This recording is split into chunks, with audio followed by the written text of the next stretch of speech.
curta o vídeo e se inscreva no canal. Audioteca ANCAP. Audioteca apresenta Uma teoria do socialismo e do capitalismo. Hans Hermann Hoppe. Os fundamentos sociopsicológicos do socialismo ou a teoria do Estado.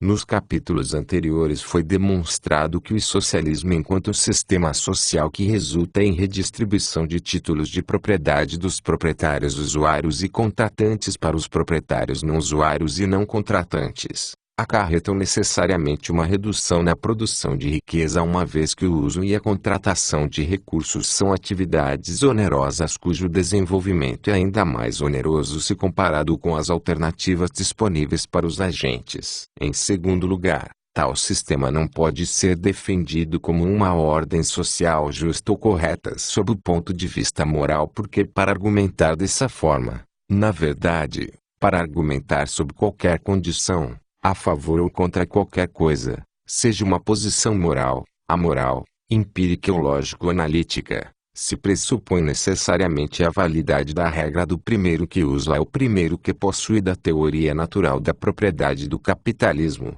pois de outra forma ninguém poderia sobreviver e depois dizer, ou possivelmente concordar com, qualquer coisa como sendo uma unidade física independente. Se não pode ser formulado um argumento moral nem econômico para o socialismo é então reduzido a uma questão de significado meramente social-psicológico. Portanto, quais são os fundamentos sociopsicológicos nos quais se assenta o socialismo? Ou, uma vez que o socialismo foi definido como uma política institucionalizada de redistribuição de títulos de propriedade à revelia dos proprietários usuários e contratantes, como é possível uma instituição que implemente a expropriação mais ou menos total dos proprietários naturais? Se uma instituição existente é autorizada a adquirir os títulos de propriedade de outra forma que não pela apropriação original ou por contrato, deve supostamente prejudicar outras pessoas que se consideram proprietárias naturais dessas mesmas coisas. Ao assegurar e provavelmente aumentar sua renda monetária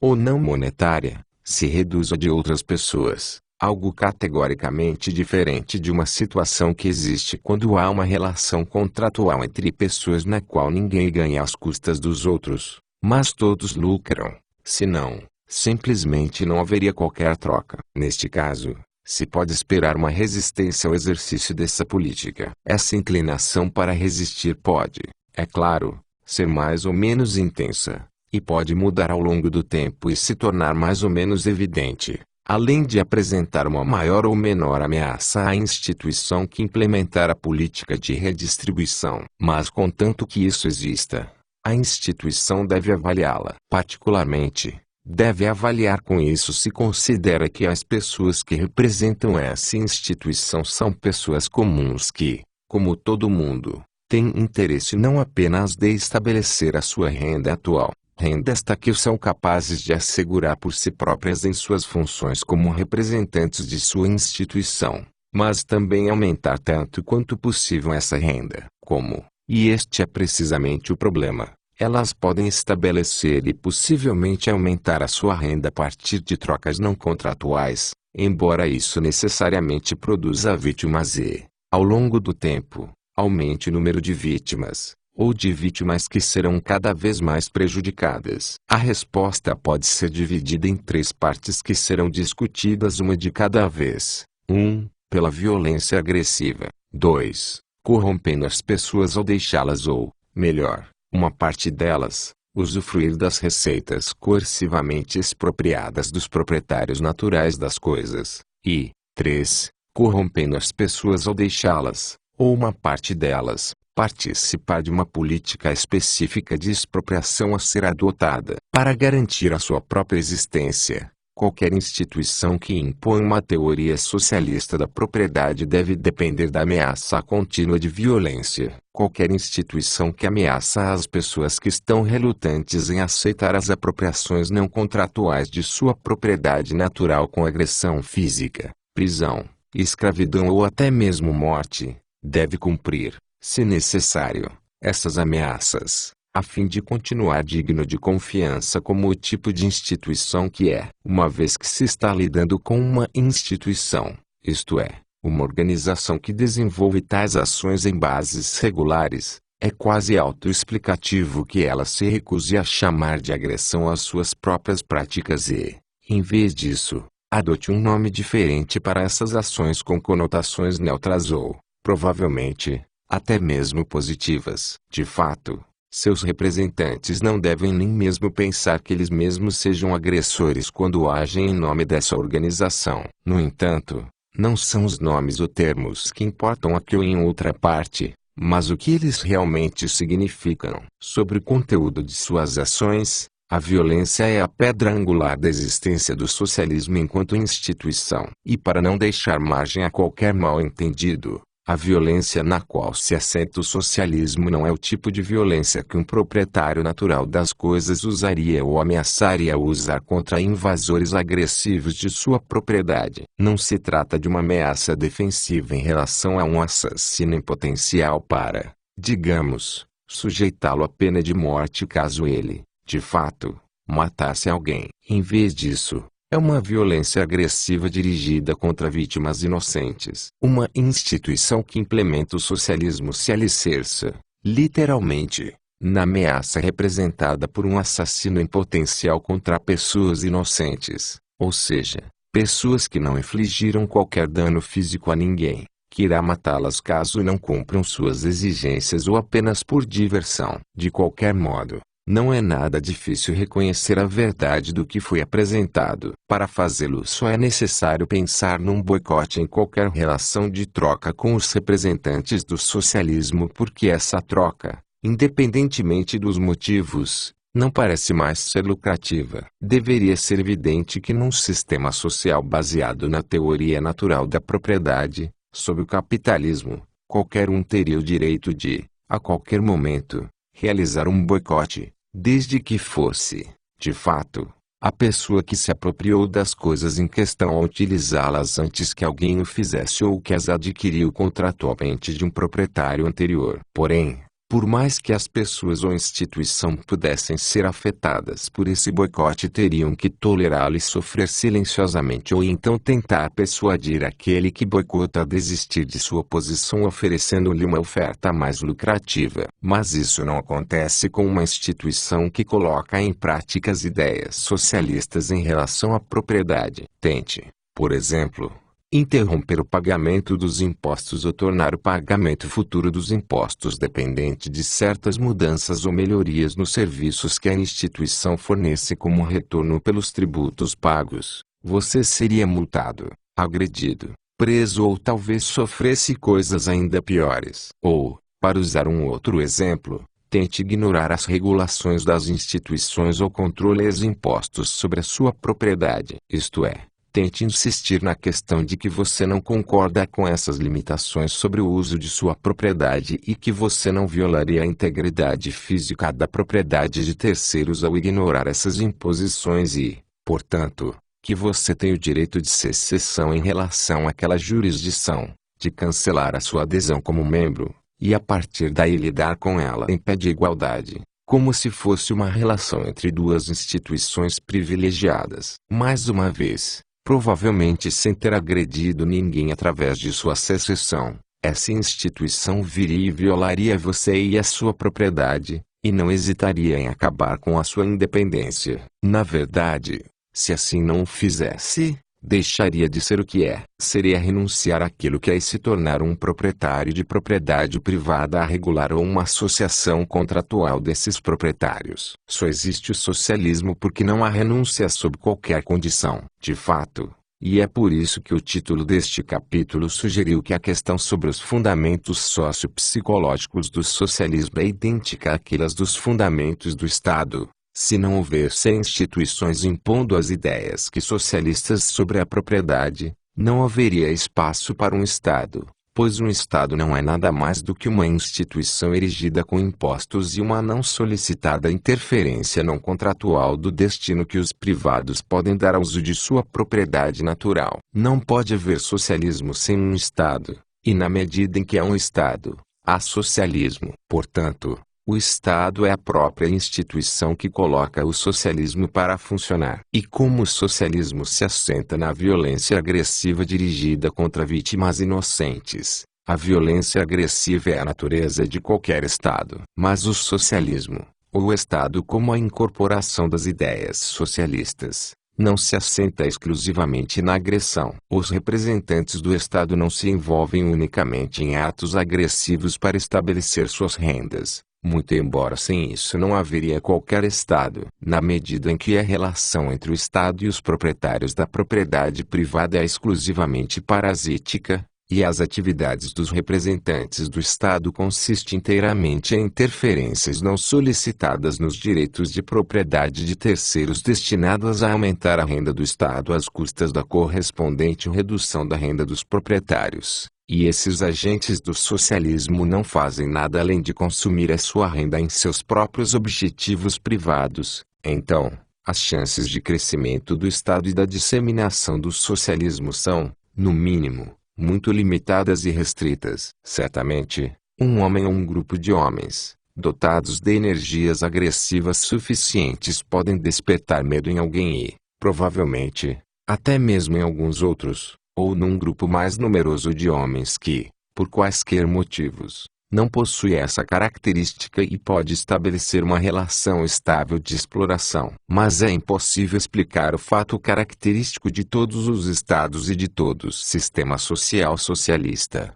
de que o grupo de homens que representam o Estado pode manter sob controle um número 10, 100 ou até mesmo milhares de vezes maior do que a sua quantidade e expropriar-lhes grandes volumes de renda, o que de fato fazem. Apenas por incutir-lhe medo. Poderia-se pensar que um aumento no nível de exploração explicaria o tamanho da renda. Mas, baseado no raciocínio econômico dos capítulos anteriores, nós sabemos que um grau mais elevado de exploração dos proprietários naturais reduz necessariamente seu incentivo para trabalhar e produzir e, portanto, há um limite estreito para o nível no qual uma pessoa, ou grupo de pessoas, pode levar uma vida confortável com a renda coercivamente expropriada de outra pessoa, ou um grupo aproximadamente igual de pessoas, que teria que sustentar o seu estilo de vida através de seu, ou do deles, trabalho. Portanto, para que os agentes do socialismo sejam capazes de levar uma vida confortável e prosperar, é fundamental que o número de sujeitos explorados seja consideravelmente maior e aumente proporcionalmente mais em comparação com a quantidade de representantes do próprio Estado. Com isso, porém, voltamos à questão de como poucos podem governar muitos. Também não haveria nenhuma forma convincente em torno dessa tarefa explicativa a partir da argumentação de que o Estado poderia simplesmente resolver esse problema aperfeiçoando seu armamento, ameaçando com bombas atômicas em vez de com armas e roubos, aumentando assim o número de pessoas dominadas. Uma vez que se deve considerar realisticamente que o know-how tecnológico desse armamento aperfeiçoado dificilmente poderá ser mantido em segredo, especialmente se for aplicado de fato, então, os instrumentos aperfeiçoados pelo Estado para incutir medo, mutatis mutandis, também melhoram as formas e os meios para as vítimas resistirem, e, portanto, esses avanços dificilmente podem ser pensados como explicações daquilo que deve ser explicado. Deve-se concluir, então, que o problema de explicar como os poucos podem governar os muitos é, de fato, real e que o socialismo e o Estado como a incorporação do socialismo devem se assentar, não só na agressão, mas em algum tipo de apoio ativo entre a população. Davi Hume é um dos expositores clássicos dessa ideia. Em seu ensaio sobre os primeiros princípios do governo ele argumenta que nada parece mais surpreendente para aqueles que refletem sobre as relações humanas com uma perspectiva filosófica do que a facilidade com que os muitos são governados pelos poucos e a submissão implícita com que os homens renunciam aos seus próprios sentimentos e paixões pelos de seus governantes. Quando nos indagamos por quais meios se opera esse prodígio, verificamos que, assim como a força está sempre do lado dos governados, os governantes não têm nada além da opinião para se apoiar. Por essa razão, O governo se fundamenta somente na opinião e essa máxima se aplica tanto aos governos mais despóticos quanto aos mais militarizados, dos mais livres aos mais populares. O sultão do Egito, ou imperador de Roma, deve orientar seus súditos inofensivos, como animais irracionais, contra os seus sentimentos e inclinações. Mas ele deve, pelo menos, comandar seus mamelucos ou pretorianos, como homens, pelas suas opiniões. Como esse apoio realmente se tornou realidade. Um elemento importante no processo de criação desse apoio é a ideologia. O Estado dedica muito tempo e esforços persuadindo a população de que não é aquilo que realmente é e que as consequências de suas ações são positivas em vez de negativas. Essas ideologias, difundidas para estabelecer a existência do Estado e o aumento de sua renda, alegam que o socialismo oferece um sistema econômico superior a uma ordem social que é mais justa do que o capitalismo, ou alega que não há justiça, sob qualquer condição, antes do Estado simplesmente declarar determinadas normas como equitativas. E também essas ideologias, agora menos sedutoras, mas uma vez extremamente poderosas, são aquelas que, por exemplo, fazem com que o Estado seja santificado pela religião ou com que os governantes, não sendo pessoas comuns, mas super-humanos divinos, devam ser obedecidos devido à sua superioridade natural. Dediquei bastante espaço nos capítulos anteriores para demonstrar que essas ideias que são falsas e injustificáveis, e voltarei à tarefa de analisar e desmascarar outra ideologia da moda no capítulo final deste tratado. Mas independentemente da falsidade dessas ideologias, devemos reconhecer que elas certamente produzem algum efeito sobre as pessoas e que contribuem, um pouco mais do que outras, para a submissão a uma política de invasão agressiva dos direitos de propriedade dos proprietários naturais. No entanto, há outro elemento mais importante que contribui para o apoio público, e não se trata de propaganda verbal, mas de ações com um impacto tangível nítido. Em vez de ser um mero consumidor parasítico dos bens produzidos por outras pessoas, o Estado, para estabelecer-se e aumentar a sua renda tanto quanto possível, acrescenta à sua política alguns componentes positivos, projetados para serem usados por algumas pessoas de fora do círculo do seu próprio grupo. Ou ele está envolvido como um agente de transferência de renda, ou seja, como uma organização que distribui renda monetária e não monetária para B que anteriormente tirou de A sem o seu consentimento.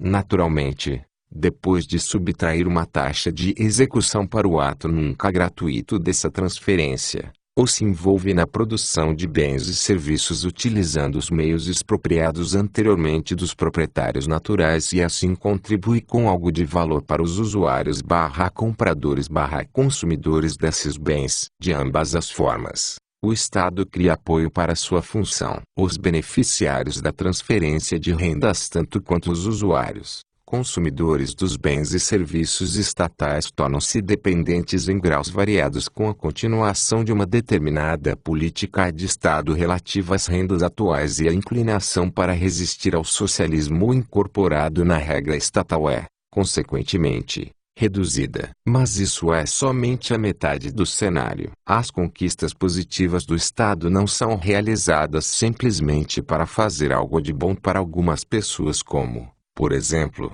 quando alguém dá um presente a outra pessoa. Nem são realizadas apenas para obter pela troca uma renda tão alta quanto possível para a organização que as realiza, como quando uma instituição comum voltada para o lucro se envolve num negócio. Pelo contrário, são realizadas para garantir a existência e contribuir para o crescimento de uma instituição que é construída com base na violência agressiva. Como tal, as contribuições positivas que emanam do Estado devem servir a um objetivo estratégico. Elas devem ser projetadas para quebrar a resistência ou acrescentar apoio para a existência contínua do agressor como agressor. Obviamente, o Estado pode errar nessa tarefa, assim como qualquer negócio comum, porque as suas decisões a respeito de quais medidas melhor se adequam aos seus objetivos estratégicos têm que ser tomadas de forma antecipada a determinados resultados esperados. E se errar quanto às respostas que acompanham as suas decisões políticas,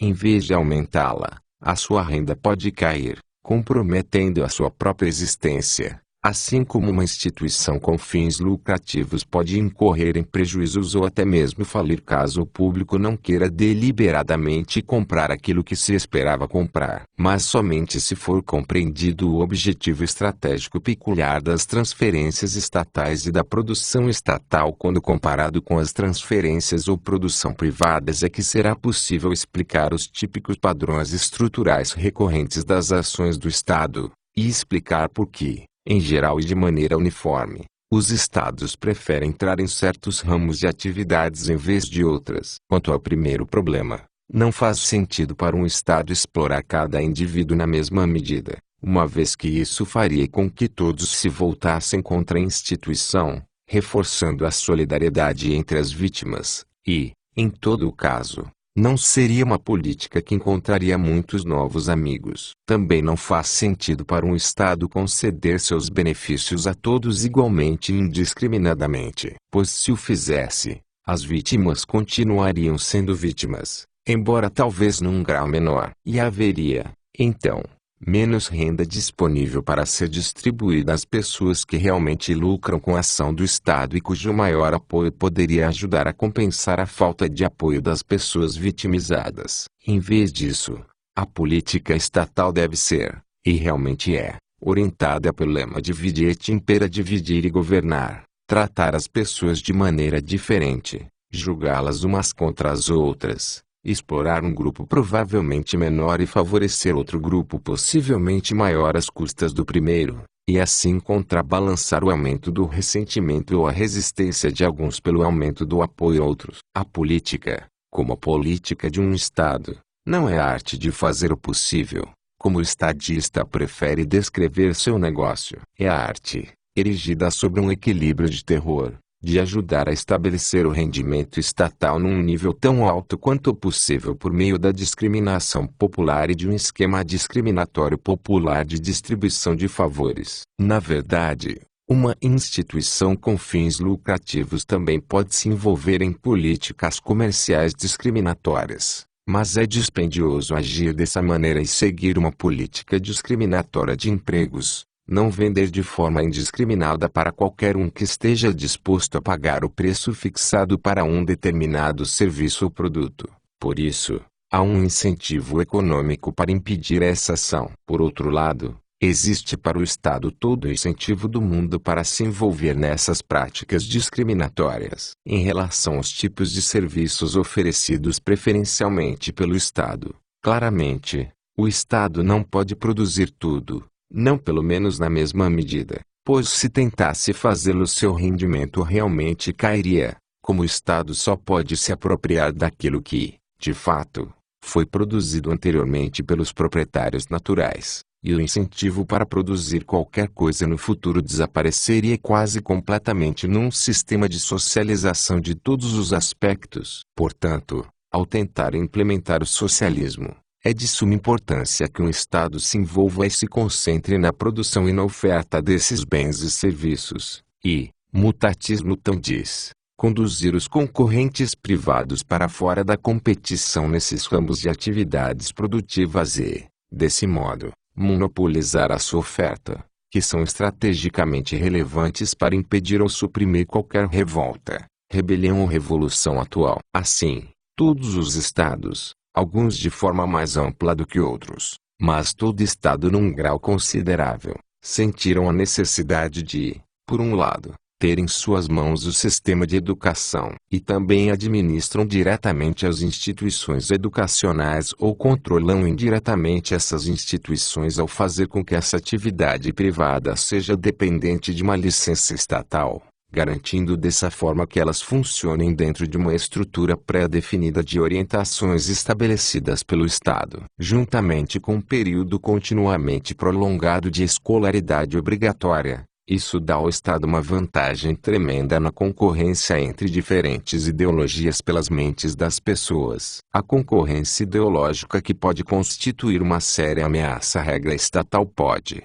desse modo, ser eliminada ou ter seu impacto consideravelmente reduzido, especialmente se o Estado enquanto incorporação do socialismo for bem-sucedido em monopolizar o mercado de trabalho dos intelectuais ao tornar a licença estatal um pré-requisito para qualquer tipo de atividade sistemática de ensino. O controle direto ou indireto do trânsito e da comunicação é uma estratégia de importância similar para um Estado. De fato, todos os Estados têm feito um grande esforço para controlar rios, o litoral e as rotas marítimas, as ruas e ferrovias, e, especialmente, o correio, o rádio, a televisão e os sistemas de telecomunicação. Cada dissidente em potencial é decisivamente reprimido em seus meios de movimentação e coordenação das ações dos indivíduos se esses elementos estiverem nas mãos ou sob a supervisão do Estado. O fato, bastante conhecido da história militar, de que o trânsito e os sistemas de comunicação são os primeiros postos a serem ocupados por qualquer Estado que ataca outro realça vivamente a sua importância estratégica central na imposição da regra do Estado sobre uma sociedade. A terceira preocupação central de relevância estratégica para qualquer Estado é o controle possível monopólio do dinheiro. Se o Estado for bem-sucedido nessa tarefa, como é o caso agora ao redor do mundo, e substituir um sistema bancário livre atividade bancária, e de moeda alicerçada no metal, mais frequentemente no padrão ouro, por um sistema monetário caracterizado por um banco central gerido pelo Estado e uma moeda papelastreada em nada menos do que papel e tinta, obteve realmente uma grande vitória. Em sua luta permanente por um rendimento mais elevado, o Estado não mais depende de medidas igualmente impopulares como aumento de impostos ou a desvalorização da moeda, clipagem da moeda, que sempre foi rapidamente desmascarada como fraudulenta. NT. A clipagem da moeda é o método pelo qual os reis mandavam cortar as bordas das moedas metálicas e utilizar esses refúgios para fundir novas moedas, o que resultava no aumento da oferta monetária. Em vez disso, pode agora aumentar a sua própria receita e reduzir a sua própria dívida quase à vontade pela impressão de mais dinheiro,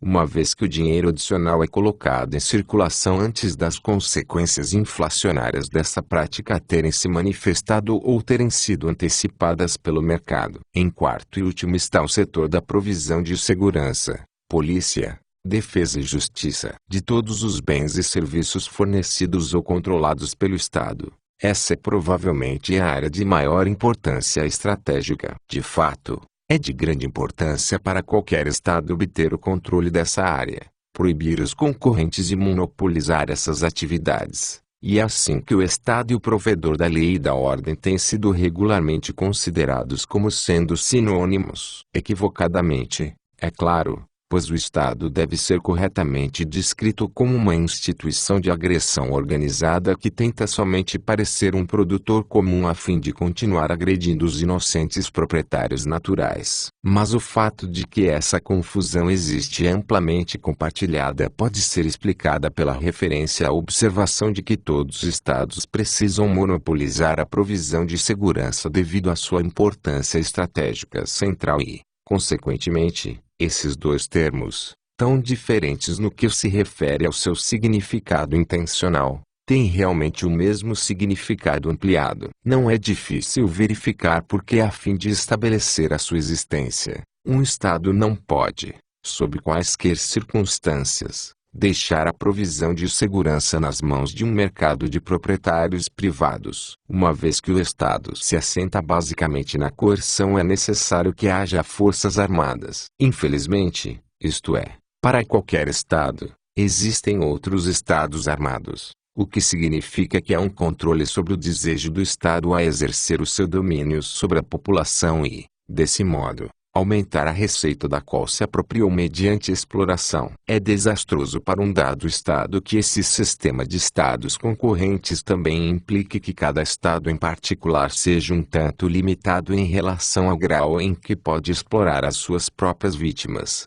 enquanto o seu apoio deveria definhar se o seu próprio governo fosse visto como mais opressor do que aqueles Estados concorrentes, pois assim pode aumentar a probabilidade dos subjugados de um Estado de colaborarem com um concorrente em seu desejo de tomar posse ou de manifestarem a sua insatisfação deixando um país e emigrando para outro. Portanto, E ainda mais importante para cada estado específico evitar qualquer tipo de concorrência desagradável com outras organizações armadas potencialmente perigosas, pelo menos dentro do próprio território que passa a controlar. A mera existência de uma agência de proteção privada, armada para realizar o seu trabalho de proteger as pessoas da agressão e contratando pessoas treinadas no uso dessas armas, constituiria uma ameaça potencial para a política estatal contínua de violação dos direitos de propriedade das pessoas. Portanto, essas organizações, que certamente surgiriam no mercado com o desejo genuíno de ser protegido contra agressores,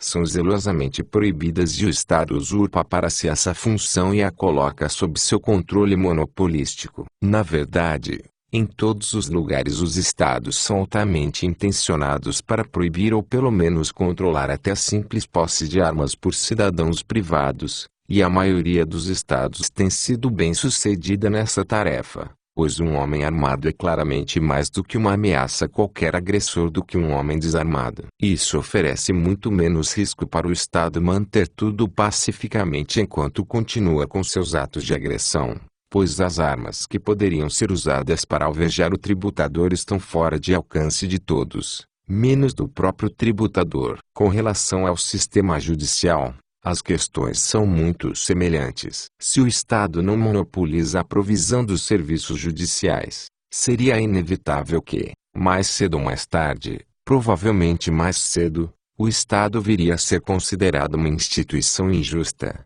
o que de fato é. No entanto, nenhuma organização justa tem qualquer interesse em ser reconhecida como tal. Em primeiro lugar, se o Estado não compreendesse que só os juízes nomeados e contratados pelo próprio Estado seriam responsáveis pela aplicação da lei, é evidente que o direito público, aquelas normas que regulam a relação entre o Estado e os indivíduos privados ou associações desses indivíduos, não teria chance de ser aceito pela população, mas, pelo contrário, seria imediatamente exposto como um sistema de agressão legalizada fundado na violação do senso de justiça de quase todo mundo. Em segundo lugar, se o Estado também não monopolizasse a administração do direito privado, aquelas normas que regulam a relação entre os cidadãos privados, mas deixasse essa tarefa para tribunais e juízes concorrentes e dependentes de um apoio financeiro intencional por parte da população, seria duvidoso que as normas que resultassem em distribuição assimétrica dos direitos ou obrigações entre diferentes pessoas ou classes de pessoas tivessem a menor chance de serem amplamente aceitas como leis válidas. Tribunais e juízes que estabelecessem essas regras iriam imediatamente falir devido à falta de assistência financeira contínua. Porém, uma vez que o Estado é dependente de uma política de divide et impera para manter o seu poder, deve interromper a todo custo o surgimento de um sistema competitivo de tribunais de leis privadas. Sem dúvidas, todos esses serviços fornecidos pelo Estado, educação, trânsito e comunicação, moeda e sistema bancário e, ainda mais importante, segurança e administração da justiça, são de vital importância para qualquer sociedade. Todos eles, certamente, seriam fornecidos e, de fato, seriam produzidos pelo mercado se o Estado não os controlasse. Mas isso não significa que o Estado é simplesmente um substituto do mercado. O Estado se envolve nessas atividades por uma razão completamente diferente da dos negócios privados, não apenas porque há uma demanda por eles, mas porque essas áreas de atividades são de importância estratégica fundamental para assegurar a existência prolongada do Estado como uma instituição privilegiada e construída com base na violência agressiva. E esse diferente plano estratégico é responsável por um tipo peculiar de produto, uma vez que educadores, funcionários dos sistemas de trânsito e comunicação, dos bancos centrais, da polícia e da justiça são todos pagos por recursos oriundos dos impostos. Os tipos de produtos ou serviços fornecidos pelo Estado, embora certamente tenham algum valor positivo para determinadas pessoas, nunca poderão ser de uma qualidade tal que todos concordariam de forma deliberada a gastar com eles o próprio dinheiro. Pelo contrário, Todos esses serviços compartilham as características que contribuem para deixar o Estado aumentar a sua própria renda coercivamente expropriada ao beneficiar alguns e prejudicar outros. Mas há ainda mais dos fundamentos sociopsicológicos do Estado como instituição de agressão contínua contra os proprietários naturais do que a redistribuição popular dos bens e serviços estrategicamente importantes. Igualmente importante para a estabilidade e crescimento do Estado é a estrutura de tomada de decisão que este adota para si. A sua constituição. Um negócio com fins lucrativos tentaria adotar uma estrutura de tomada de decisão mais adequada ao seu objetivo de maximizar o rendimento através da percepção e implementação de oportunidades empresariais, ou seja, pelas diferenças entre os custos de produção e a oferta antecipada do produto. O Estado, em comparação, enfrenta a tarefa inteiramente diferente de adotar uma estrutura de tomada de decisão que o permite aumentar ao máximo seu rendimento coercivamente expropriado, dado seu poder para ameaçar e subornar as pessoas de forma a garantir apoio mediante a concessão de favores especiais. Acredito que a melhor estrutura de tomada de decisão para fazê-lo é uma constituição democrática, ou seja, a adoção da regra da maioria. Para constatar a validade dessa tese é apenas necessário formular a hipótese seguinte: não apenas as pessoas que realmente representam o Estado têm o desejo, que, a propósito, eles estão autorizados a satisfazer, de aumentar a sua própria renda às custas de uma redução correspondente na renda dos proprietários, produtores e contratantes naturais. Esse desejo pelo poder e o desejo de governar também existem entre as pessoas governadas. Nem todo mundo tem esse desejo na mesma proporção. Na verdade, algumas pessoas podem jamais tê-lo, mas a maioria das pessoas normalmente o tem de forma recorrente. Se assim, e a experiência nos mostra que isso realmente acontece, o Estado deve então contar com a resistência de duas fontes analiticamente distintas. Por um lado, a resistência das vítimas criadas por qualquer política estatal. O Estado pode tentar dissolver essa resistência fazendo amizades que o apoiem, e, de fato, será bem-sucedido ao fazê-lo na medida em que as pessoas podem ser corrompidas mediante suborno. Por outro lado, se existe esse desejo pelo poder entre as vítimas ou pessoas beneficiadas por uma determinada política estatal, então, também deve haver resistência ou, pelo menos, um descontentamento oriundo do fato de que qualquer política de expropriação e de distribuição discriminatória exclui automaticamente qualquer outra política com seus defensores num Estado governado pela população e, portanto, deve frustrar seu plano específico de como o poder deve ser usado. Por definição, nenhuma mudança na política estatal de expropriação e redistribuição pode eliminar esse tipo de descontentamento.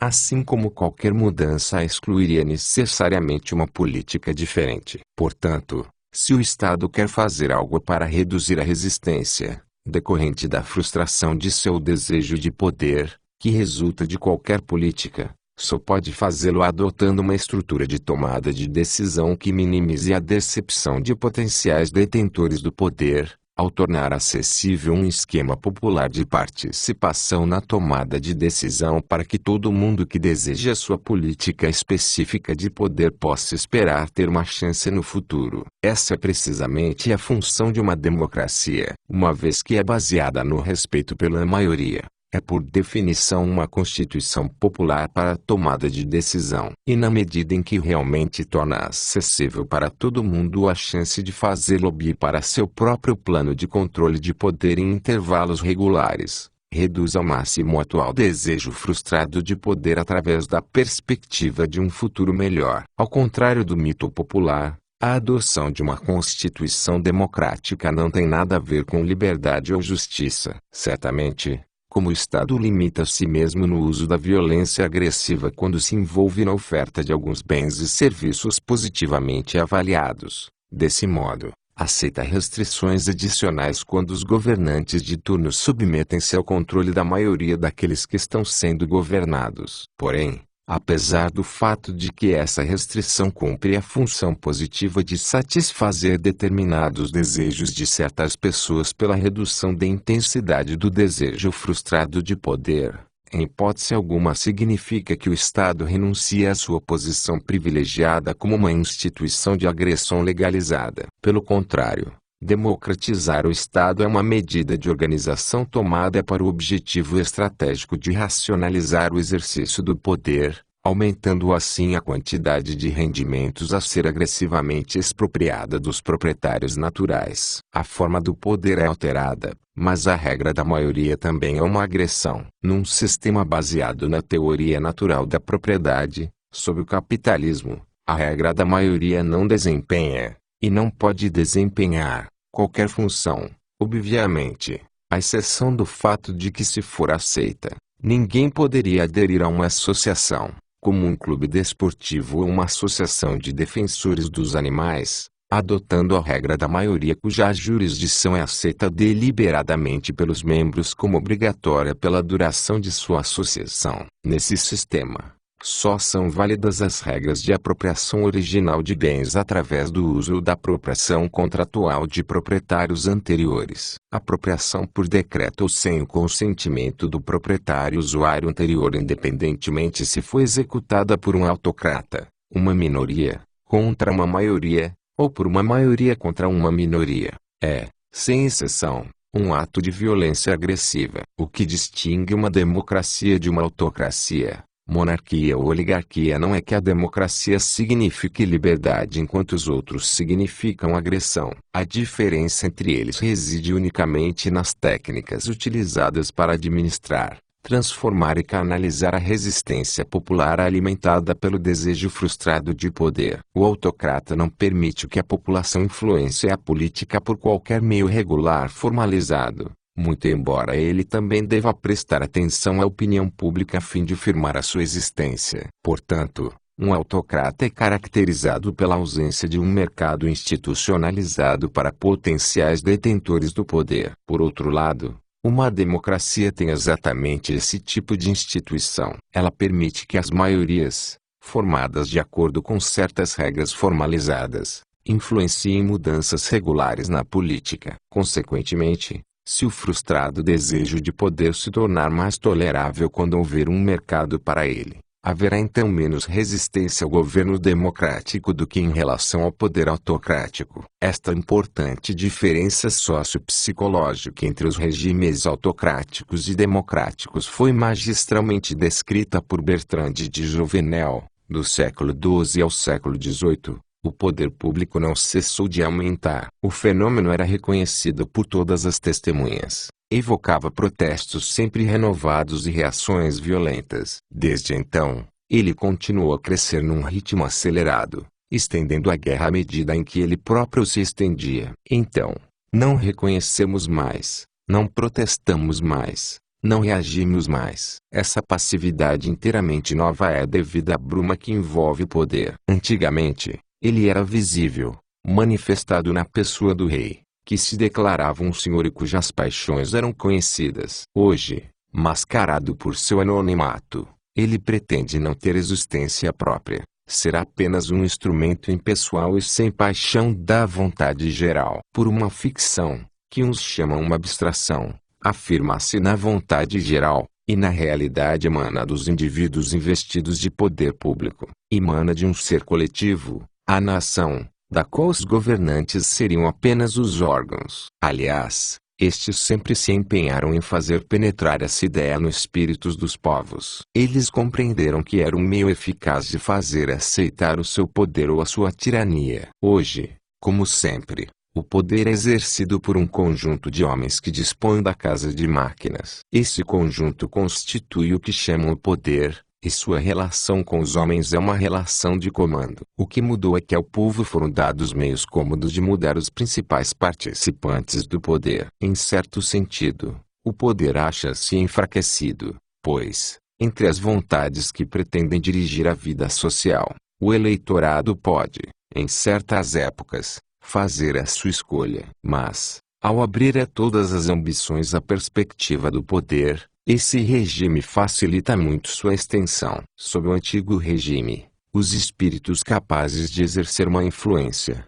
sabendo que nunca fariam parte do poder, estavam prontos a denunciar seu menor abuso. Enquanto agora, sendo todos pretendentes, não há nenhum interesse em diminuir uma posição que se espera um dia alcançar, em paralisar uma máquina que se pensa usar chegada a sua vez. Daí que haja nos círculos políticos da sociedade moderna uma vasta cumplicidade em favor da extensão do poder. Considerando uma população idêntica e uma política estatal idêntica de fornecimento discriminatório de bens e serviços, um Estado democrático tem mais oportunidades de aumentar o seu próprio rendimento agressivamente expropriado. E, mutatis mutandis, uma autocracia deve se contentar com uma renda relativamente mais baixa. Em termos dos clássicos do pensamento político, deve-se governar de forma mais sensata, ou seja, governar menos, uma vez que não se permite qualquer outra à vontade que não a do autocrata,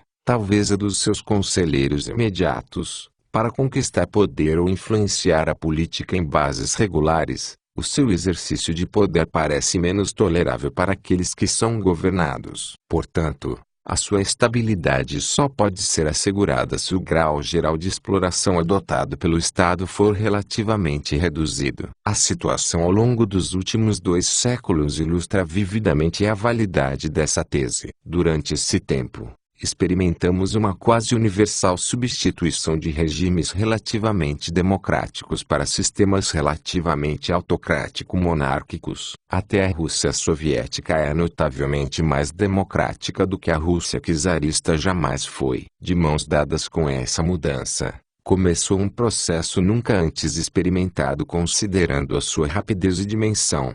Um permanente e aparentemente incontrolável crescimento do Estado. Na competição entre diferentes Estados por populações a serem exploradas e na tentativa desses Estados de enfrentar a resistência interna, o Estado democrático dirigia-se para uma vitória absoluta sobre o regime autocrático enquanto uma variação de poder superior. Ceteris paribus, é o Estado democrático, e o socialismo democrático nele incorporado, que comanda o mais alto rendimento e assim prova ser superior nas guerras contra outros estados. E ceteris paribus, é também esse estado que é mais bem-sucedido na administração da resistência interna. É mais fácil proteger o poder de um estado ao democratizá-lo, e a história nos mostrou isso repetidas vezes, do que fazer o oposto e tornar autocrática a sua estrutura de tomada de decisão. Aqui, portanto, temos os fundamentos sociopsicológicos do Estado como a própria instituição que adota o socialismo. Qualquer Estado se assenta na monopolização ou no controle monopolístico dos bens e serviços estrategicamente importantes que ele fornece de maneira discriminada para grupos de pessoas beneficiadas, quebrando dessa forma a resistência a uma política de agressão contra os proprietários naturais. Além disso, qualquer Estado se funda numa política de redução do desejo frustrado de poder ao criar mercados para participação pública a partir das mudanças futuras na política de exploração. Naturalmente, cada descrição histórica de um Estado, de sua política socialista específica e de suas mudanças políticas, terá que fornecer uma explicação mais detalhada daquilo que tornou possível para o socialismo se estabelecer e crescer. Mas se qualquer descrição desse tipo estiver supostamente concluída e não for vítima de fraude ideológica, então, todas as medidas tomadas pelo Estado devem ser definidas como estando incorporadas em sua própria estrutura institucional de violência, divide et impera, e de democratização. O que quer que seja que o Estado faça para a sociedade em termos de contribuições positivamente avaliadas,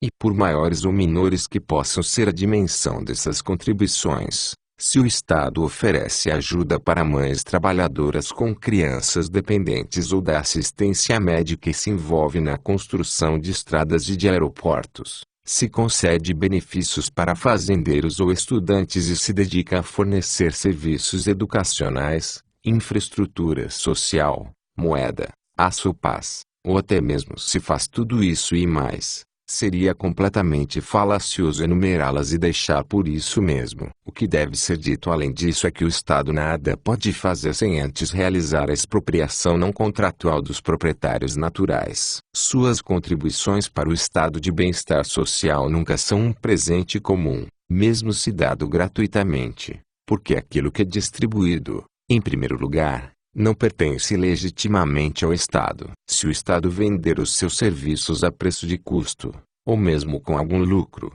ainda assim os meios de produção empregados no seu fornecimento foram apropriados pela força, e se vendê-los a preço subsidiado, deve continuar com a agressão a fim de manter o atual nível de produção. A situação é semelhante no que se refere à estrutura de tomada de decisão do Estado. Se um Estado é organizado autocraticamente ou democraticamente, tem uma estrutura de tomada de decisão centralizada ou descentralizada, uma estrutura de representação única ou com várias etapas. Se é organizado como um sistema de partidos ou um modelo corporativo de Estado, seria ilusório descrevê-lo nesses termos e deixar por isso mesmo. A fim de esgotar o assunto, o que deve ser acrescentado aqui, em primeiro lugar e mais importante, a constituição de um Estado é um instrumento organizacional de promoção de sua existência como uma instituição de agressão. E na medida em que a sua estabilidade se assenta nos direitos constitucionalmente garantidos de participação na inauguração das mudanças políticas, deve ser enfatizado que o Estado se fundamenta no apelo institucionalizado por energias motivacionais que em suas vidas privadas as pessoas considerariam como criminosas e, consequentemente, fariam de tudo para eliminar. Uma empresa comercial tem uma estrutura de tomada de decisão que deve adaptar-se ao objetivo de permitir-lhe assegurar, tanto quanto possível, o mais alto lucro das vendas como resultado da compra deliberada pelos consumidores. Uma constituição de Estado nada tem em comum com esse tipo de ação, e somente os superficiais e sociológicos estudos das organizações se dedicariam a investigações das semelhanças ou diferenças estruturais entre os dois. Somente se o que foi explicado for inteiramente compreendido, é que será possível entender plenamente a natureza do Estado e do socialismo. E só então poderá haver uma compreensão plena do outro lado do mesmo problema. O que é preciso para superar o socialismo? O Estado não pode ser combatido apenas com boicote, como seria possível com uma empresa privada, porque um agressor não respeita o julgamento negativo exposto pelos boicotes. Mas o Estado também não pode ser combatido apenas com um contragolpe de violência defensiva contra a sua agressão, pois a agressão estatal é apoiada pela opinião pública. Portanto, tudo depende de uma mudança na opinião pública. Mais especificamente, tudo depende de duas hipóteses e da mudança que pode ser alcançada considerando a sua posição realista ou irrealista. Uma hipótese estava implícita no argumento apresentado anteriormente, segundo o qual o Estado pode conseguir apoio para sua função ao fornecer determinados bens e serviços a grupos privilegiados da população. Ali, evidentemente, a hipótese era de que as pessoas poderiam ser corrompidas ao apoiar um agressor se recebessem uma parte, mesmo pequena, dos benefícios. E uma vez que os Estados existem em toda a parte, essa hipótese, felizmente para o Estado, deve atualmente realmente ser considerada como sendo realista em todos os lugares. Mas não é uma lei da natureza afirmando que deve ser assim para sempre. Para que o Estado fracasse em atingir o seu objetivo, deve ocorrer nem mais nem menos do que uma mudança na opinião pública em geral. Agir em apoio ao Estado deve ser considerado e estigmatizado como imoral porque esse apoio é dado a uma organização de crime institucionalizado. O socialismo somente seria destruído se as pessoas não mais se deixassem corromper pelos subornos do Estado, mas, digamos, pegassem a sua parte da riqueza, se lhes fosse oferecida, para reduzir o poder do suborno estatal, enquanto continuassem a considerá-lo e a tratá-lo como um agressor a ser repelido, ignorado e ridicularizado, em qualquer momento e em qualquer lugar. A segunda hipótese era de que as pessoas realmente desejam o poder e, portanto, poderiam ser corrompidas a partir de um ato de apoio ao Estado se lhes fosse dada uma chance de satisfazer esse desejo. Analisando os fatos, dificilmente haveria qualquer dúvida de que hoje essa hipótese também seria realista. Mas, novamente, não é realista por causa das leis naturais, pois pelo menos em princípio, pode ser intencionalmente convertida em realista. Para provocar o fim do estatismo e do socialismo, deve ser promovida nem mais nem menos do que uma mudança da opinião pública que levasse as pessoas a não utilizarem as saídas institucionais de participação política para satisfazer o desejo pelo poder, mas em vez disso, fazê-las eliminar qualquer desejo de poder, transformar a própria arma organizacional do Estado contra ele próprio e pressionar de forma intransigente pelo fim da tributação e da regulação dos proprietários naturais onde quer que e toda vez que houver uma chance de influenciar a política.